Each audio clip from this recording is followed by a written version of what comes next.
اللهم صل على محمد وعلى آل محمد كما صليت على إبراهيم وعلى آل إبراهيم إنك حميد مجيد. اللهم بارك على محمد وعلى آل محمد كما باركت على إبراهيم وعلى آل إبراهيم إنك حميد مجيد. رب اشرح لي صدري ويسر لي أمري واحلل عقدة من لساني يفقهوا قولي. سبحانك لا علم لنا إلا ما علمتنا إنك أنت العليم الحكيم. نحمده ونصلي على رسوله. محترم بزرگوں اور دوستوں، یہ عنوان ہے والیوں کا، ٹھیک ہے، پیرنٹنگ جس کو انگریزی میں کہتے ہیں. اور خوشی کی بات ہے کہ عام طور پر جب والیوں کو بلایا جاتا ہے اسکول میں خاص کر کے، تو بیچاری مائیں تو آ جاتی ہے، عام طور پر والد نہیں آتے. اور یہ ذہن میں ہے کہ بھائی یہ تو ہم تو صبح سے شام کام دھندے پہ ہوتے ہیں، محنت مزدوری کرتے ہیں، ہم کہاں اسکول جائیں گے اور ہم کہاں اتنا ٹائم ہے. تو ہم یہ سارا کماتے ہیں، محنت کرتے ہیں. ہر ایک آدمی یہ چاہتا ہے کہ میری اولاد کا میری زندگی کے بعد کیا ہوگا ہے، یہی فکر ہوتی ہے نا. پڑھانے کے لیے بھی یہ کہ ہم کیوں پڑھاتے ہیں بچوں کو، ہم کو یہ فکر ہوتا ہے کہ چلو بھائی پڑھ لکھ لیں گے، بن جائیں گے تو میں چین سے مروں گا تاکہ ان کا بھلا ہو. ہمارے ایک عزیز ہیں ادریس خمیسہ صاحب، ساؤتھ افریقہ کے اندر بڑے زبردست ٹرینر ہیں، ایجوکیشنسٹ ہیں. وہ اکثر ایک بات کہتے ہیں کہ ہم سب کی یہ فکر ہوتی ہے کہ میرے مرنے کے بعد میری اولاد کا کیا ہوگا، لیکن اصل ہونا کیا چاہیے، ان کے مرنے کے بعد ان کا کیا ہوگا. یہ فکر کی چیز ہے. اولاد کے بارے میں اس بات کی فکر یہ کوئی معنی نہیں رکھتی کہ میرے بعد مرنے، آپ کے مرنے کے بعد آپ کچھ نہیں کر سکتے. آپ نے کتنا بھی کچھ بھی کرا ہو، وہ تو اس میں آپ کا کوئی کنٹرول نہیں ہے. اس لیے یہ فکر آپ کو کرنی ہے آپ کے مرنے سے پہلے کہ میری اولاد کی میں ایسی تربیت کروں کہ ان کے مرنے کے بعد ان کا کیا ہو. اب ہم اسکول میں بٹھاتے ہیں بچوں کو، عام طور پر تو اسکول میں بٹھانے کی عام، میں آپ کی بات نہیں کرتا، پورے عالم کی بات کرتا ہوں کہ جو لوگ اپنے بچوں کو اگر مدرسے میں بٹھاتے ہیں تو ان کا مقصد عین دین ہوتا ہے نا، عالم دین بنانے کا. لیکن جب ہم اسکول میں بٹھاتے ہیں تو یہ تو اللہ پاک کا کرم ہے کہ تبلیغ کی محنت کے بعد لوگوں نے یہ نیتیں کرنا شروع کری. عام طور پر نیت ہوتی ہے کہ دنیاوی لائن کی ترقیات، مال کمانا، عہدے پہ آنا، یہی سارے عنوان ہوتے ہیں.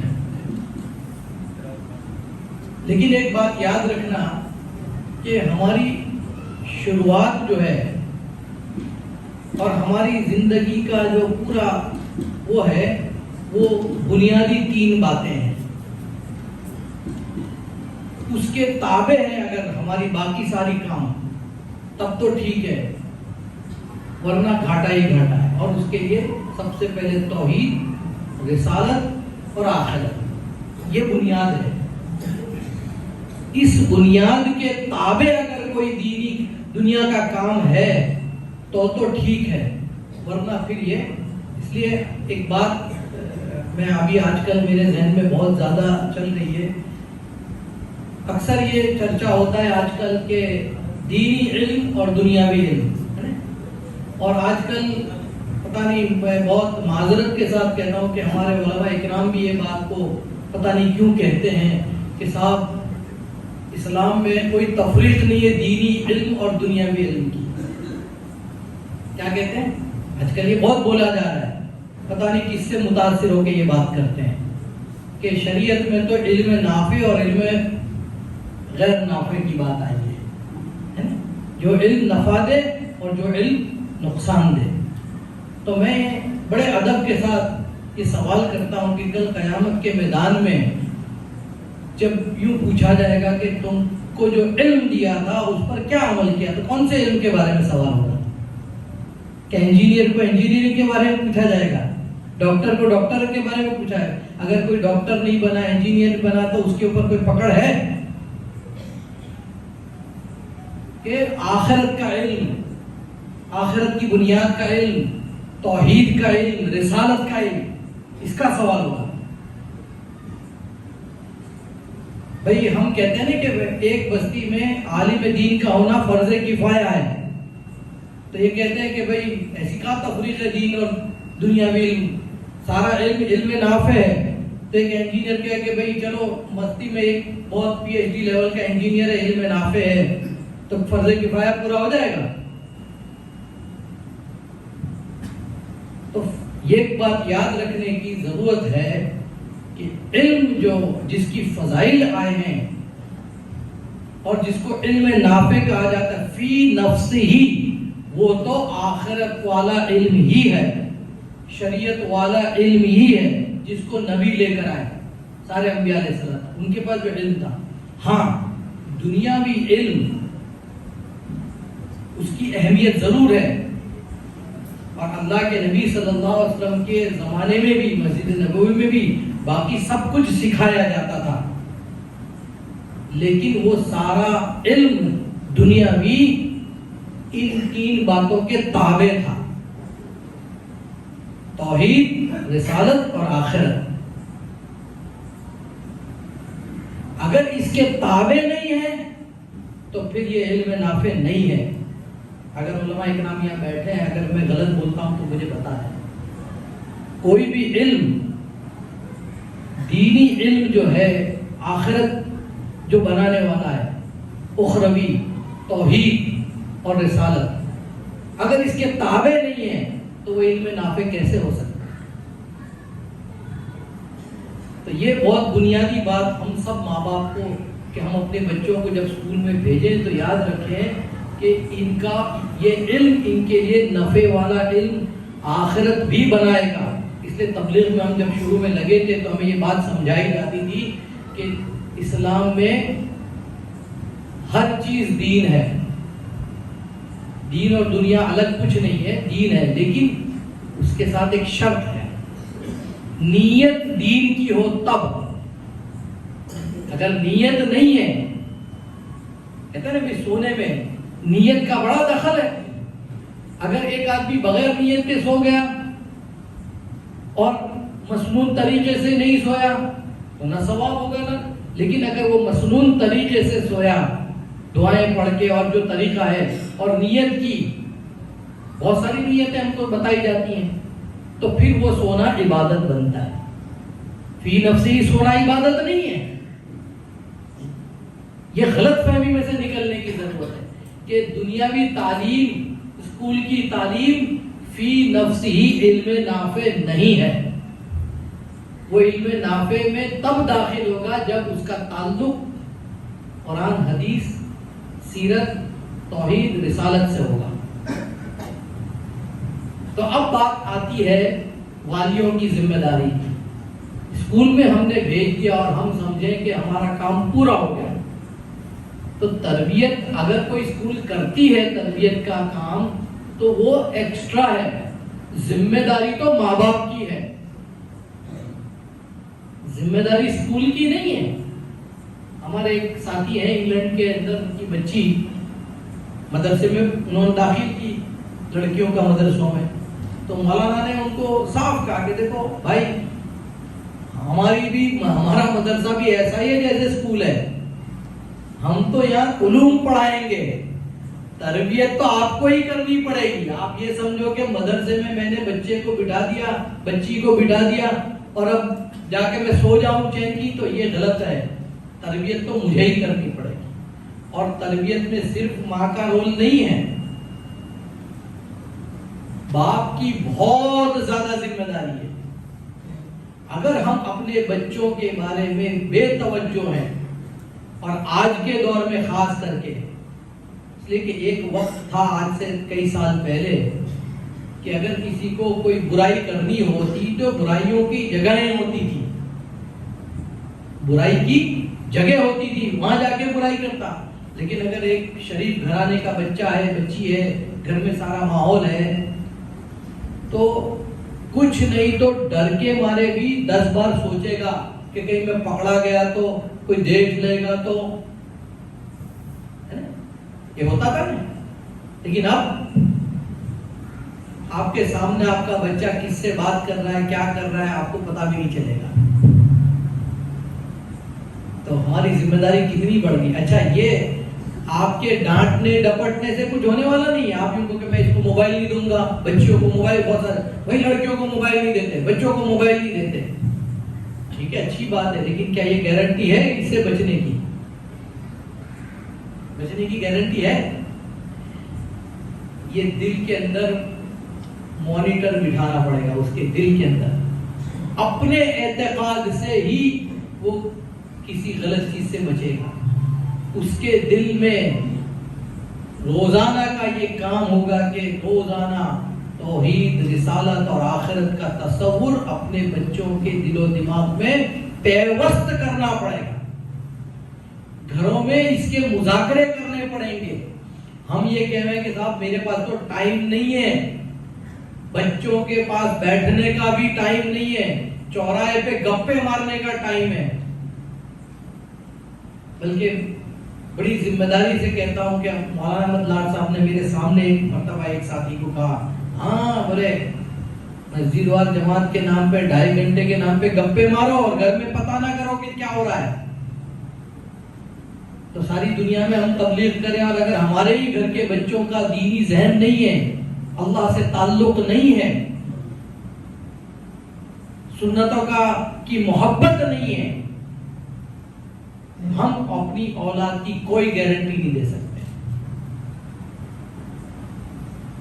ان کو خود دیندار, اور یہ روزانہ کا کام ہے, ایمان کی محنت روزانہ کرنی پڑے گی. یہ عنوان نہیں ہے آپ کہوگے کہ یار یہ تبلیغ کا بیان کیوں شروع کر دیا اس نے, لیکن میں اس وقت ہمارے ساتھیوں سے مشوروں میں بھی یہ بات کہتا ہوں, میں اسکول والوں کو کہتا ہوں کہ سوچو, کچھ راستہ بناؤ کہ اپنے بچوں کا دینی ذہن کیسے بنے. اس لیے کہ اس وقت جو کچھ بھی دنیا میں خرافات آ رہے ہیں, برائیاں آ رہی, دجالی طاقتیں جو کام کر رہی ہیں وہ تعلیم کے میدان ہی میں کام کر رہی ہیں. ٹیکنالوجی ہماری ضرورت ہے, تعلیم ہماری ضرورت ہے, دنیاوی تعلیم ہماری ضرورت ہے, اس میں کوئی شک نہیں. ہمارے لیے ضروری ہے کہ ہم اپنے دین کے اور اسلام کا وہ کرنے کے لیے اپنے بچوں کو ڈاکٹر بناوے, انجینئر بناوے, پروفیسر بناوے, سب کچھ بناوے, سب ضرورت ہے. لیکن یاد رکھنا یہ سب پر اس وقت قابو دجالی طاقتوں کا ہے. یہ غلط فہمی میں مت رہنا. آج کل بچے بھی بیٹھا دیا آپ نے, حالانکہ بچوں کو نہیں بٹھانا چاہیے اس مجمع میں. جب والیوں سے بات کرنی ہے تو پھر بچوں کو نہیں بٹھانا چاہیے. ہم والیوں سے بہت ساری باتیں نہیں کہہ سکیں گے یہاں پر جو ہم کو ضروری ہے کہیں, لیکن اشارے میں آج کل لواطت کا بڑا, اور یہ سارا اسکولوں سے اور کالجوں سے پھیلایا جا رہا ہے. ان کو ہی اپنے ایجنٹ بنائے جا رہے ہیں. نشیلی دواؤں کا سب سے بڑا اڈا اسکولیں ہیں, کالجیں ہیں.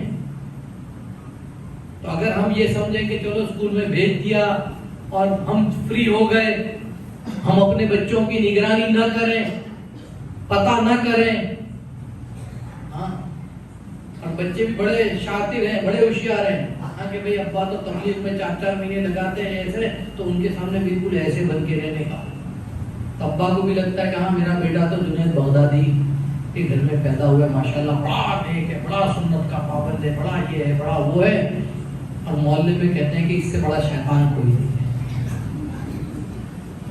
ہنسنے کی بات نہیں ہے, بڑا رونے کا مقام ہے. اچھے اچھوں کو پتہ نہیں ہوتا اپنی اولاد کے بارے میں.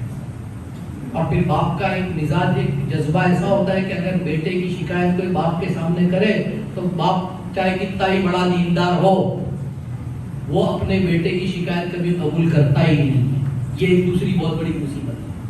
ہر باپ سمجھتا ہے کہ میرے بیٹے سے اچھا کام, اور یہ خیر خواہی نہیں ہے, اس کو معلوم ہونا چاہیے. اور خالی گناہوں کی بات نہیں ہے,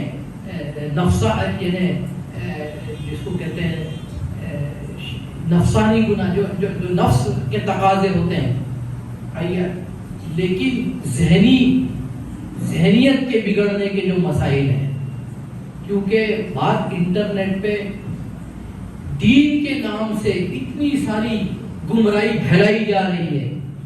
دین کے نام سے بچے میں عقل نہیں ہوتی, اور کئی مصیبت میں پھنس گئے بچے. ہم دیکھتے ہیں کہ کئی بچے ہمارے ایسی مصیبتوں میں پھنس گئے, غلط لوگوں کے کانٹیکٹ میں آ گئے.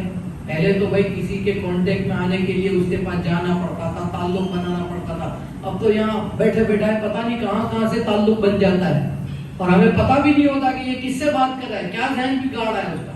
اور بچہ بھی بڑا ہوشیار ہوتا ہے. ابھی تو بچہ بولتا ہے کہ ابا کے کنٹرول میں ہے, بھائی پیسے بھی ابا ہی سے لینے کے, سب ابا ہی سے کرنے کا ہے, تو سیدھا رہتا ہے.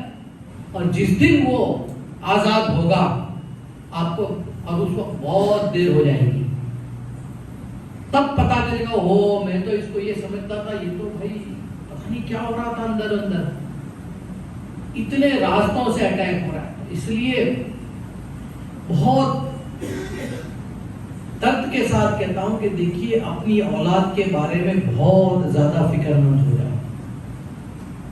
دنیا میں ہماری اولاد سے بڑھ کر ہمارا کوئی سرمایہ نہیں ہے. اگر اولاد نیک ہے اور اللہ سے تعلق والی ہے تو وہ ہمارا نام اعمال بھی چالو رہے گا, کہ ان کا ہر نیک عمل چاہے وہ ایصال ثواب کریں نہ کریں, اگر ہماری تربیت کی بنیاد پر ان کا تعلق اللہ سے بنا ہے, رسول اللہ صلی اللہ علیہ وسلم سے ان کا تعلق بنا ہے, تو پھر ان کی ہر نیکی قبر میں ہمیں نفع پہنچائے گی. ورنہ آنے والا زمانہ بڑا خطرناک ہے. دیکھیے مال کی فکر مت کرو, کیریئر کی فکر مت کرو کہ میرے بچے پڑھ لکھ کے کچھ کیریئر بنا لے میں, کچھ بزنس اچھا کر لے میں, وہ تو بہت آئے گا. دجال کے دور میں مادیت کی تو کمی نہیں ہونے والی. یہ تو ساری لڑائی ایمان کی اور مادیت کی ہے. اب جو دنیا کا دور جس طرح سے آگے جا رہا ہے, ساری لڑائی مادیت کے ساتھ ہے. ایمان کا ڈائریکٹ جو مقابلہ ہے وہ مادیت کے ساتھ ہے, اور یہ مادیت کفر تک چھوڑ کے آئے گی, پتہ بھی نہیں چلے گا. پیشن گوئیاں یوں ہی نہیں ہیں. کیوں کہا کہ صبح مسلمان کی اسلام کی حالت میں ہوگا, شام ہوتے ہوتے آدمی مرتد ہو جائے گا. شام کو ایمان کی حالت میں سویا تھا, صبح ہوتے ہوتے مرتد ہو جائے گا. اس کا مطلب کیا اب سمجھ میں آتا ہے کہ آدمی سوچتا تھا کہ ایسے کیسے ہو سکتا ہے, ایسا کیسے مسلمان ایمان چھوڑ دے گا. ہمارے تو گاؤں میں سب ماشاءاللہ ایک سے بڑھ کر ایک دیندار ہے, کیونکہ باطل اس وقت دیمک کی طرح کام کرتا ہے, اندر سے محنت کرتا ہے. ظاہر کو آپ کو بدلے گا بھی نہیں, بڑا شاطر ہے باطل. آپ کے ظاہر کو اس کو بدلنے کی کوئی ضرورت ہی نہیں ہے, وہ اندر سے ختم کر دے گا, کھوکھلا کر دے گا. اور وہ اتنا کھوکھلا پر آ جائے گا کہ اس کو خود کو, گھر والوں کو بھی نہیں پتا ہوگا کہ کب میرا بیٹا مرتد ہو گیا.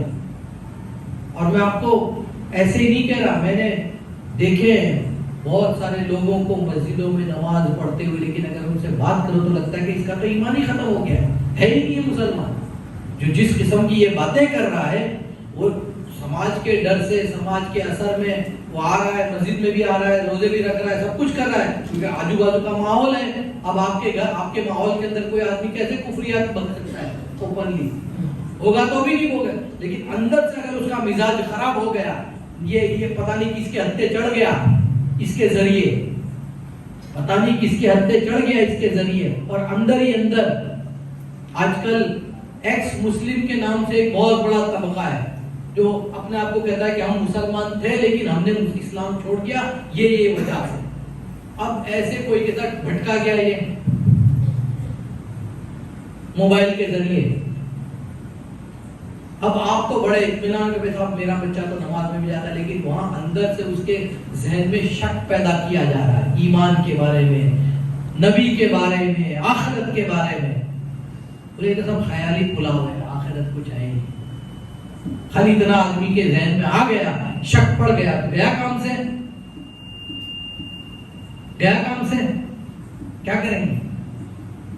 ہاں لوگ ہیں بھی, ہماری جماعت ایک کیرلا گئی تھی تو کافی ایسے لوگوں سے ملی کہ جو اپنے آپ کو یوں کہتے تھے کہ پہلے ہم مسلمان تھے اب نہیں ہیں, اور عجیب عجیب قسم کے.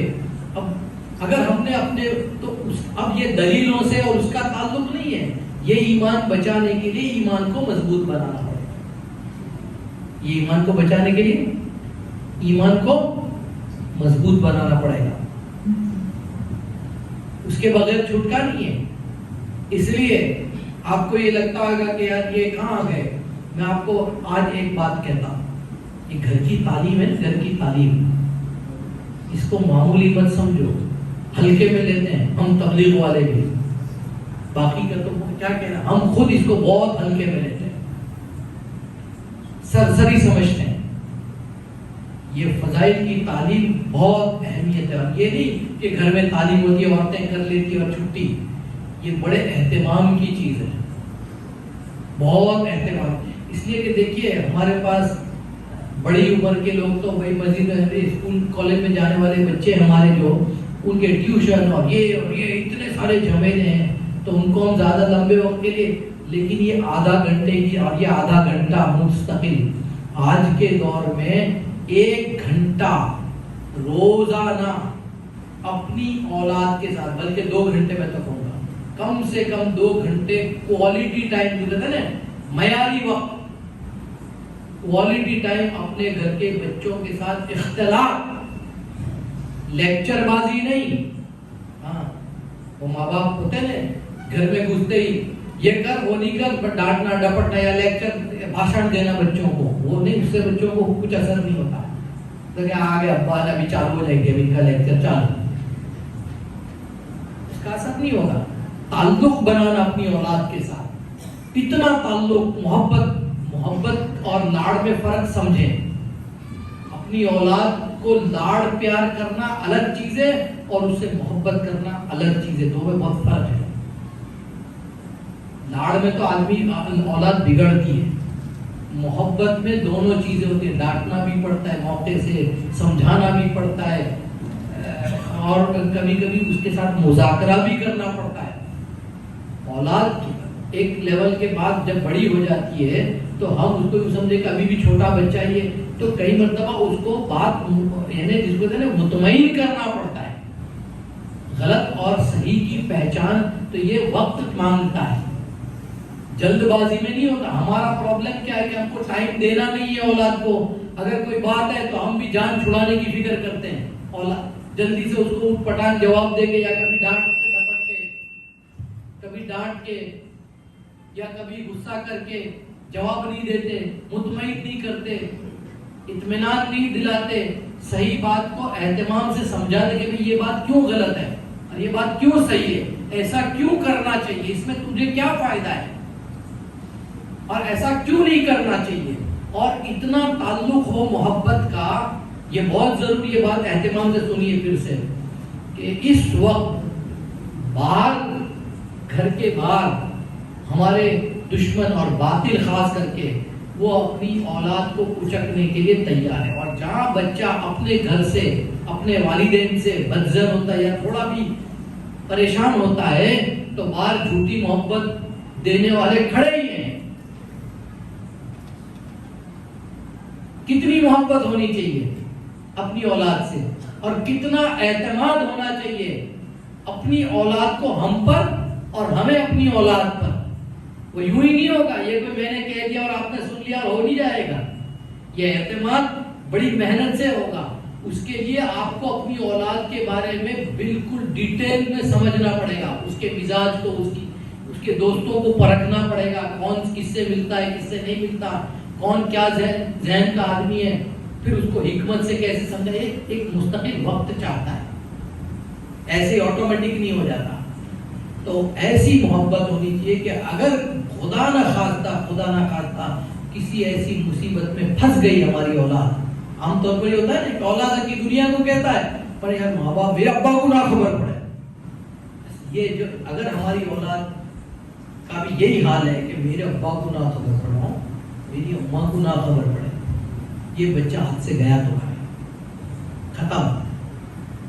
یہ بھرم میں تم جی رہے ہو. اگر تمہاری اولاد کو تم پر ہے، اگر اس سے غلطی ہو گئی ہے تو ہو گیا کہ اگر میری غلطی ہو گئی ہے تو اس غلطی کا ازالہ تو میرے ماں باپ ہی سب سے اچھا دیں گے. اس کو اطمینان ہو کہ وہ غصہ نہیں کریں. ہمارے لیے ضروری کہ اگر وہ غلطی کر کے آوے تو غصہ کر کے ایسا نہ کر دو کہ پھر دوبارہ وہ غلطی کرے تو آپ کو پتا پھر غلطی 1 ہوئی 2 ہوئی 3 ہوئی ہوئی 4 ہوئی اور ایسی غلطی پر پھنس گیا, ایسی مصیبت میں پھنس گیا کہ آپ بھی باہر نہیں نکال سکتے, کہ کوئی نہیں نکال سکتا. تو اگر اس کو اتنا اعتماد کہ اگر میرے سے کوئی غلطی ہو گئی, گناہ بھی ہو گیا, پھر میں کہتا ہوں قتل ہو گیا ہے, تب بھی کہے کہ بھائی ٹھیک ہے, میرے ماں باپ میرے کو اس میں سے باہر, اس مصیبت, یہ نہیں کہ میرے کو جیل سے بچائیں گے. دیکھیں میری بات کو بہت دھیان سے سننا, میں یہ نہیں کہہ رہا, یعنی وہ اتنا اس کے اندر کہ اگر میں نے غلطی ہے ٹھیک ہے, لیکن میرے ابا میرے لیے دعا کریں گے, میرے کو اس گناہ سے نجات ملے, اس کا راستہ بتائیں. سمجھے؟ یہ اعتماد کی بات, اپنی اولاد پر اعتماد اور اپنی اولاد کے اندر ہمارے بارے میں اعتماد, بیچ میں کوئی واسطہ نہ ہو. ہمیں اتنا ہماری اولاد کے ساتھ اتنا کنیکشن جوڑنا چاہیے. جیسے چھوٹے بچے ہوتے ہیں نا, تو عام طور پر جب وہ بہت ضد کرتے ہیں, یہ کرتے ہیں, تو اکثر لوگوں کا یہ خیال ہے کہ بچہ توجہ چاہتا ہے آپ کی, اس لیے ایسا کرتا ہے نا, یہی ہے نا, لوگ سمجھتے ہیں کہ بھئی بچہ توجہ چاہتا ہے, جس کو کہتے ہیں نا کہ انگریزی میں اس کے لیے کیا ہے, اٹینشن سیکنگ. تو جو نفسیات کے جو ماہرین ہیں انہوں نے بتایا کہ بچہ تمہاری توجہ نہیں چاہتا, اس کو توجہ کی ضرورت نہیں ہے, وہ تمہارا تعلق چاہتا ہے. اپنی اولاد کے ساتھ تعلق بنا, تعلق بنا, محبت کا تعلق, کہ اس کو اتنا بھروسہ ہو کہ اگر میں کچھ بھی ہوگا تو میرے ماں باپ مجھے صحیح رہبری دیں گے اور ان کی دعاؤں سے ہی میں نجات پاؤں گا. میرے ماں باپ کی دعا میرے لیے سب سے کام کی چیز ہے. یہ اپنی اولاد کے اندر بھی احساس پیدا ہو. اور آپ جب سیرت پڑھو گے, آپ صلی اللہ علیہ وسلم کا جو رویہ بچوں کے ساتھ تھا,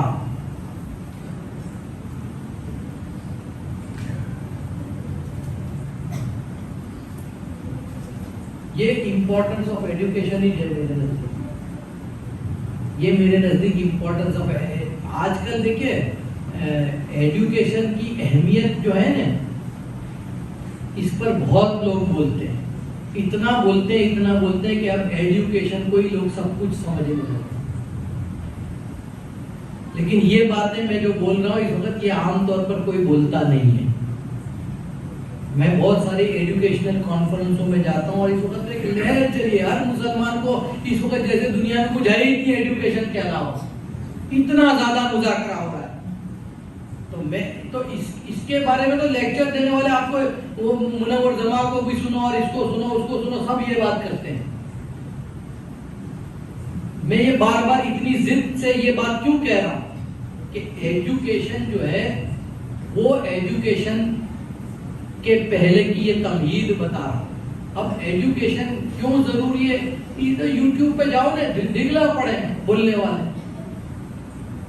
اور ایجوکیشن کی اہمیت بھی اس لیے پہلے ہی میں نے بتایا تھا کہ اب صلاحیتیں جو ہیں ہمارے بچوں کی, وہ اسکول میں جاویں تو کوئی چاہے کچھ بھی پڑھے, کچھ بھی علوم پڑھے, یہ دماغ کو تیز کرتے ہیں, ذہنیت کو کھولتے ہیں. چاہے کامرس پڑھو, چاہے سائنس پڑھو, چاہے ڈاکٹر بنے. اور ایک بات اور ہے کہ ہمارے ذہنوں میں ایک ذہن پر گیا, ہمارے بیٹا یا تو انجینئر بنے یا ڈاکٹر بنے. 1000 نہیں 10,000 فیلڈ ہے. تو ایجوکیشن کے اندر اگر ہم اپنے بچوں کو ایجوکیٹ کرنا چاہتے ہیں تو پہلے تو یہ کہ اسکول کے زمانے میں جو بنیادی تعلیمیں ہیں اس میں سب سے اول آتی ہے زبان.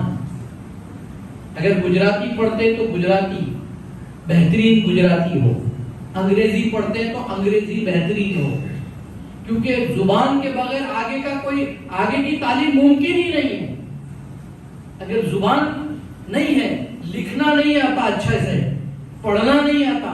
ہم دیکھتے ہیں اسکول میں پڑھنے والے بچے گجراتی میں فضائل اعمال نہیں پڑھ پاتے. تو یہ اسکول والوں کی بھی ذمہ داری ہے, ماں باپ کی بھی ذمہ داری ہے کہ میرا بچہ تعلیم جو اسکول میں لے رہا ہے روانی سے پڑھتا ہے کہ نہیں پڑھتا. روانی سے. دوسرا حساب, میتھ جس کو کہتے ہیں, یہ بنیاد اور بنیادی سائنس, یہ 3 سبجیکٹ ایسے ہیں کہ جس میں ہمارے بچے کا جو بنیاد ہے وہ مضبوط ہو جائے. اور اس کے بعد 11th اور 12th میں ترتیب سے پڑھ کر وہاں دیکھیے، کیونکہ ہمارا ایجوکیشن کا جو سسٹم ہے اس میں مارکس ہی چلتے ہیں، تو اس لیے عام طور پر یہ کہا جاتا ہے کہ بھئی اسمارٹ پڑھائی کرو، گدھے کی طرح محنت مت کرو، عقل مندی کے ساتھ پڑھائی کرو. تو یہ پڑھائی اگر ہو گئی تو اب اس لیے کہ بھئی یہ جو ہنر سیکھیں گے، یہ پڑھائی کی جو ایجوکیشن اگر ہمارے پاس ہوگا، تو جیسے ہماری عورتیں بچیاں ہیں، اب ہمیں اپنی بچیوں کو پڑھی لکھی بنا کر کوئی کلارک تو نہیں بنانا، لیکن پڑھی لکھی ماں اگر ہے تو وہ اپنے بچے کی جو تربیت کرے گی.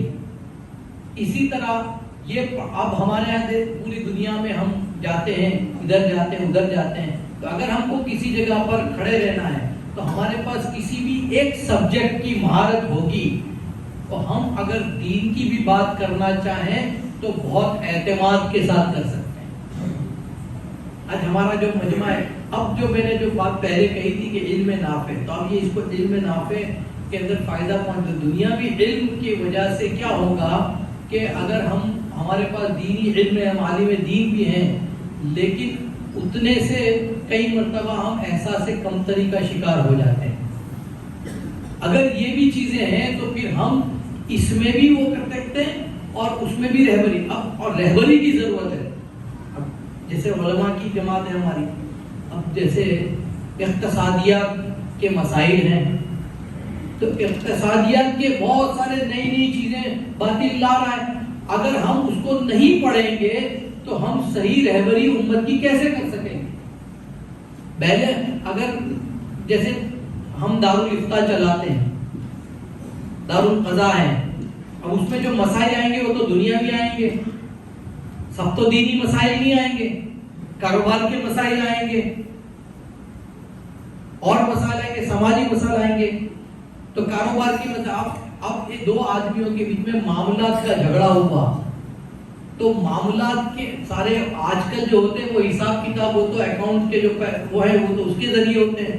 تو اگر آپ کو سرویہ ہی پڑھتے نہیں آتا تو آپ کیسے مسئلہ حل کرو گے لوگوں؟ تو تعلیم کی جو اہمیت ہے، ایجوکیشن کی اہمیت اس لیے ہے کہ آپ صلی اللہ علیہ وسلم کے زمانے میں بھی مسجد نبوی میں بھی دین کے ساتھ یہ سارے علوم جوڑے جاتے تھے، کیونکہ حلال کمائی بھی تو ایک مستقل کام ہے. تو حلال کمائی کے ذرائع کے لیے بھی ہم کو وہ لائن کا علم حاصل کرنا پڑے گا. اور بہت سارے اب نئے ایک زمانہ یہ تھا کہ صرف انجینئر یا ڈاکٹر بنو یا پھر کامرس میں BCom کرو، تیسرا کوئی راستہ ہی نہیں تھا. اب ایسا ہے کہ جس فیلڈ میں آدمی ڈگری حاصل کرے اس میں اس کو حلال کمانے کے راستے مہیا ہوتے ہیں. تو اور اس لیے کہ بھی معاشرت جو ہمارا معاشی نظام اگر ہمارا صحیح نہیں ہے تو پھر ہم دین پر بھی باقی نہیں رہیں گے، دین پر بھی باقی نہیں رہیں گے. اس لیے جو اور تعلیم کی اہمیت کی تو ایک ہوا چلی. ابھی تو ہندوستان بھر میں دیکھ رہا ہوں کہ ہر جگہ مسلمان تعلیم کو بہت اہمیت دے رہے ہیں، بہت اچھی چیز ہے. لیکن اس تعلیم کے اندر یہ تین چیزوں کی آخرت کی کتنی ضرورت ہے اس کی اہمیت کو بہت کم بیان کیا جا رہا ہے. بلکہ یوں یہ بیان کرنے سے جو مجھے اشکال ہے کہ جب یوں کہتے ہیں کہ سب علم نافع کی بات صرف ہے، دین کا علم اور دنیا کا علم، ایسی کوئی تفریق نہیں ہے، تو اس کی وجہ سے دینی علوم کی قدر کم ہو جاتی ہے، اہمیت کم ہو جاتی ہے. یہ خطرہ ہے. اس لیے میں یہ بات کہہ رہا ہوں، بار بار کہہ رہا ہوں کہ یاد رکھنا یہ ساری تعلیم اگر اس کے ساتھ ہے تبھی فائدہ ہے. تو اب اس کے لیے تو تعلیم کے کتنے فائدے ہیں وہ تو ہم کو کتنا بتائیں گے. روزانہ اتنے سارے موٹیویشنل پروگرام ہوتے ہیں، بھری پڑی ہے، وہی گھوم پھر کے وہ ایک ہی بات سب کرتے ہیں. تو تعلیم کی بات تو اسلام نے ہمیشہ کی، اور دوسرے علوم بھی سیکھنے کی اہمیت ہے، دوسرے علوم بھی سیکھنے کی اہمیت ہے. لیکن میں بار بار اس وقت والیوں، کیونکہ یہاں بات والیوں کی ہے، اور میں والیوں کے سامنے ایک بات یہ بار بار کہنا چاہتا ہوں، اور میں جہاں جاتا ہوں یہ بات کرتا ہوں کہ جو میں دیکھتا ہوں اسکولوں کے اندر، کالجوں کے اندر، یہ بہت زیادہ دوسری چیزیں اندر گھس رہی ہیں. ہماری مسلمانوں کی اسکولیں احمد آباد میں بہت ساری ہیں، 35-40 اسکولیں ہیں، بلکہ پرائمری کے نیچے تو 100 سے اوپر ہیں. لیکن ان کے اینیول فنکشن میں ہر بار دیکھا گیا کہ مسلمان اسکولوں میں بچے ناچتے گاتے اور پیچھے بالی ووڈ کا گانا چلتا ہے. تو کیا ایسی تعلیم کی اہمیت دلاؤں آپ کو میں؟ اسے تو نہ کرو، اچھا ہے. میں یہاں تعلیم کی اہمیت دلانے کے لیے نہیں آیا، میں تو والیوں کو اپنی اولاد کے بارے میں متفکر کرنے آیا. تعلیم کی بات کسی اور دن کریں گے، اس کے بھی کر سکتا ہوں، صبح تک بول سکتا ہوں میں. لیکن اس وقت میری فکر، اور یہ صرف یہاں کے لیے نہیں، میری گھر میں میری بیوی، میرے بچے، میری 2 بیٹیاں ہیں، ایک بیٹی ہے جو مستقل یہ کام کرتی ہے عورتوں میں، میری اہلیہ عورتوں میں کام کرتی ہے، مستورات کی جماعتوں میں ماشاءاللہ جاتی ہے. گھروں کے حال بہت برے ہیں. یہ بات میں بچوں کے سامنے نہیں کرنا چاہتا تھا، آپ کو سچ بتاتا ہوں. آپ کے اطراف کے علاقے کی بات، ایک صاحب نے مجھے کہا کہ 90% عورتیں یہاں ذہنی مریض ہیں دیندار علاقوں میں، کیونکہ گھروں کا نظام پورا کرم بھرم ہے. ایسے حالات میں ہماری اولاد تعلیم حاصل کر کے کوئی فائدہ نہیں رکھے گی، کیونکہ وہ دین سے ہاتھ سے جا رہی ہے. تو میں والیوں کو اس وقت، آج کا میرا جو ذہن ہے وہ صرف اس بات کا ہے کہ ہم اسکول میں پڑھاویں، ضرور پڑھاویں، کالج میں بھی پڑھاویں، لیکن ہم اپنے گھر میں اپنے بچوں کو اتنا مضبوط ایمان سے بناویں کہ پھر وہ چاہے PhD کرے، ڈاکٹر بنے، انجینئر بنے، چاہے دنیا کا بڑے سے بڑا بنے، اس کی بنیادی فکر جو ہے وہ آخرت کی ہو، بنیادی فکر امت پنے کی ہو. ورنہ یہ جو تعلیم ہے، جس ایجوکیشن کی بہت بات کرتے ہیں، اور ہمارے طبقے میں بھی ایجوکیشن، اور سارے ایجوکیشن میں کمینے پیدا ہو رہے ہیں. سب دنیا کے اندر جتنے خرافات ہیں، کون پھیلا رہا ہے؟ کون پھیلا رہا ہے؟ جاہل لوگ پھیلا رہے ہیں، پڑھے لکھے پھیلا رہے ہیں. تباہی کون مچا رہا ہے؟ تو اس لیے ایجوکیشن کی تو اہمیت ہے. تب تو بچوں کو اسکول میں پڑھاتے ہیں، ہم تب تو اسکول میں پڑھاتے ہیں، لیکن ہم اس بات سے بالکل انجان ہیں کہ وہاں بہت سارے خطرے ہیں، اور ہم کو پڑھانا بھی ضروری ہے، اس لیے کہ امت کو آگے بھی بڑھانا ہے.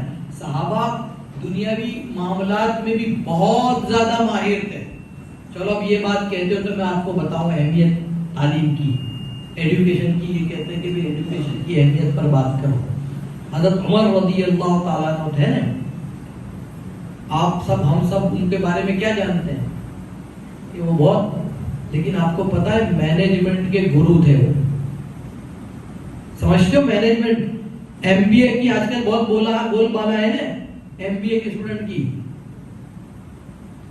آج بھی MBA کے اندر جو چیزیں پڑھائی جاتی ہے اس کی اصل جاتی حضرت عمر رضی اللہ تعالیٰ، کہ وہ آدھی دنیا کی جو حکومت کی ایڈمنسٹریشن کیا. اسی طرح میں ٹرکی گیا تو اکثر لوگ جاتے ہیں تو کبھی میوزیم دیکھنے، جو وہاں کا محل ہے جو، لیکن میں پورا محل دیکھنے کے بعد بڑا پریشان ہو گیا. بیٹھا ایک جگہ، مجھے لگا کہ ساری رات یہاں بیٹھ کر رہوں. اب تعلیم کی اہمیت، 26 ملکوں پر 600 سال انہوں نے راج کیا. کتنے سال؟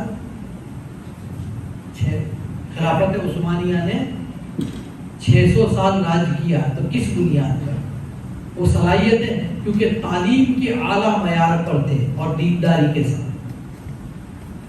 تعلیم کے اعلیٰ ترین، ان کے کچن کو دیکھا، ان کے باتھ روم کو دیکھا، ان کے زنانہ خانے کو دیکھا، تو لگا کہ جو تہذیب اور تمدن اور جو ان کی جو اس کو کہتے ہیں نالج، اور جو ان کی پڑھے لکھے ہونے کا جو ان کا کلچر تھا، انجینئرنگ کی.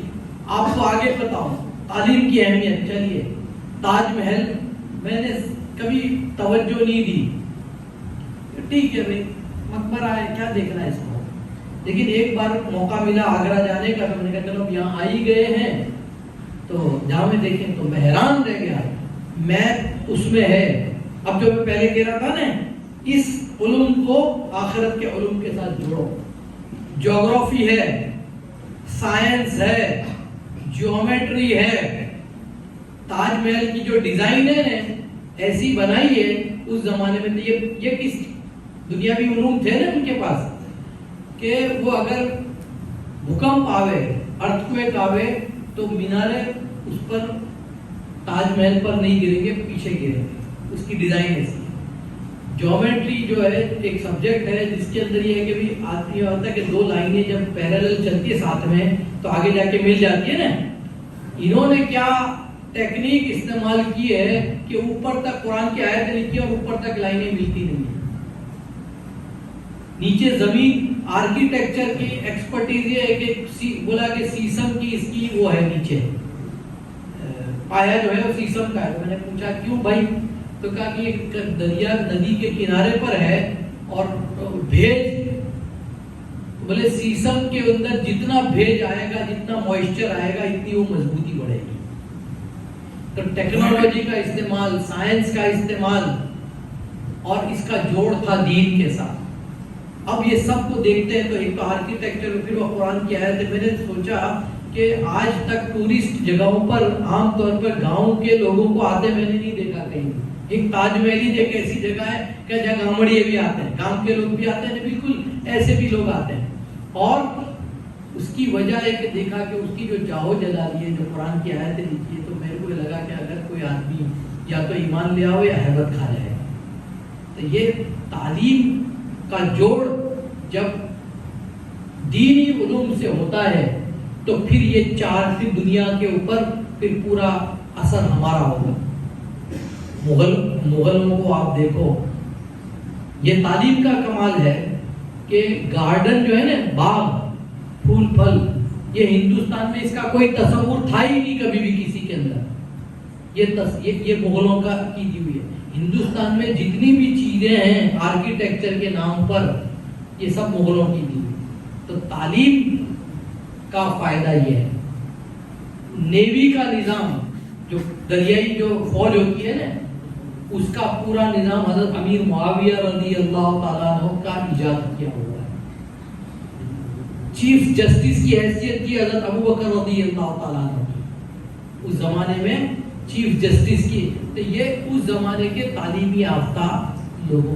تو تعلیم کی اہمیت اس لیے ہے کہ ہمارے دین کے مقام کو اور ہماری دنیا پر، چونکہ اللہ پاک نے ذمہ داری ہم کو دی ہے دنیا چلانے کی، خلیفہ ہم کو بنایا ہے، تو ہم کو دنیا کا نظام جب چلانا ہوگا تو پھر اس کے لیے سارے نظام قائم کرنے پڑیں گے. میونسپل کارپوریشن کا پورا جو سسٹم ہے نا، وہ اگر ہم دیکھیں گے تو پتہ چلے گا کہ حضرت عمر رضی اللہ تعالیٰ نے اس کی ایجاد کی ہے. ہائی وے کا نظام، موٹل جو آج ہم بولتے ہیں، تو ہائی وے کے سرائے، یہ سب دنیاوی تعلیم کے ساتھ، کیونکہ صحابہ کے دور میں مسجد نبوی میں دونوں تعلیمیں ہوتی تھیں. اور اب جو مسئلہ ہوا ہے، ہم نے دو تعلیموں کو چونکہ الگ کر دی، حالانکہ تعلیم کو ساتھ میں، دنیاوی تعلیم جب ہی کام کی بنتی جب وہ دینی تعلیم کے ساتھ ہوتی. اس لیے ہمارے لیے ضروری ہے ایسی اسکولیں قائم کریں، ایسے ادارے قائم کریں کہ یہ دونوں علوم ساتھ میں پڑھائے جائیں، کیونکہ ضروری دونوں ہیں. لیکن ایک علم فی نفس ہی علم نافع ہے، اور دوسرا علم اگر اس کے تابع ہوگا تو پھر وہ دنیا بھی بنائے گا اور آخرت بھی بنائے گا. تو دونوں چیزیں. تو اس وقت جو میں آیا تھا، میں یہ چاہتا تھا کہ بار بار یہ بات کروں کہ اپنی اولاد کے بارے میں بہت زیادہ، اور ان کے اسکول کے نظام میں بھی، اسکول کے اندر وہ کیا کرتے ہیں کیا نہیں کرتے، ان کی ترقی کے بارے میں. یہ نہیں کہ والی کی میٹنگ میں جب دیکھو جب بیچاری عورتیں جاویں، ہمارے والدین تو جاتے ہی نہیں ہیں. تو والدوں پہ یہ بہت ضروری ہے کہ وہ اپنے بچوں کا اسکول کا جو پروگریس ہے وہ خود نگرانی کریں اس کی. ہماری اولاد کی نگرانی تربیت کا بہت بڑا عنوان ہے. ہم بغیر نگرانی کے اپنی اولاد کی تربیت قطعی نہیں کر سکتے. ہمیں ان کے بارے میں سب کچھ معلوم ہوگا تبھی تو ہم اس کی صحیح ڈھنگ سے حکمت عملی کے ساتھ تربیت کر سکیں گے, ان کی رہبری کر سکیں گے. اور ہم سے بڑھ کر ہماری اولاد کا کوئی رہبر نہیں ہوتا. ہم سے بڑھ کر اور اولاد کو, ہمارے بچوں کو یہ معلوم پڑ جانا چاہیے کہ میری دنیا میں میرے والدین سے بڑھ کر میرا خیر خواہ کوئی ہو ہی نہیں سکتا. تو اس کے لیے 2 گھنٹے روزانہ کم سے کم کوشش کریں کہ ہم بہت معیاری وقت ان کے ساتھ گزاریں. معیاری وقت ان کے ساتھ گزاریں کہ بھئی چلو بیٹا آ جاؤ, بیٹھو, کیا ہوا بھائی دن کو, آج کوئی بات انہوں نے اچھی کام کیا, یہ کیا, اس کو سراہنا. تعریف کرنے میں اور سراہنے میں فرق ہے. تعریف کے پل مت باندھو, لیکن سراہو ضرور. جہاں غصہ ہو تو غصے کی بھی ایک لیمٹ ہوتی ہے.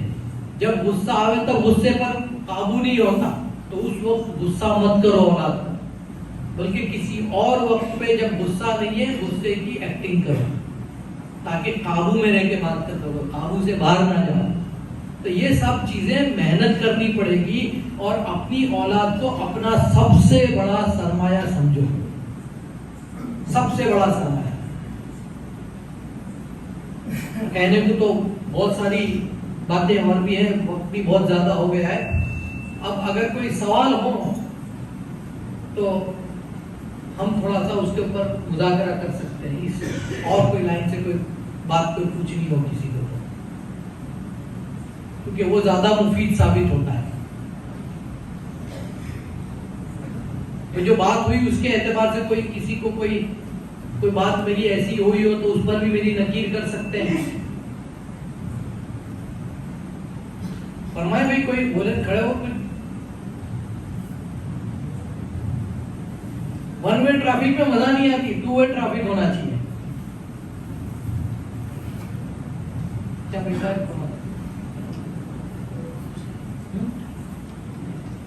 کنکلوڈ کرنا, چلیے ٹھیک ہے. نہیں, اگر پھر بھی کوئی پوچھنا ہو, کچھ بات کرنی ہو, کچھ کہنا ہو, کوئی بات اس میں اور ایڈ کرنی ہو کسی کو,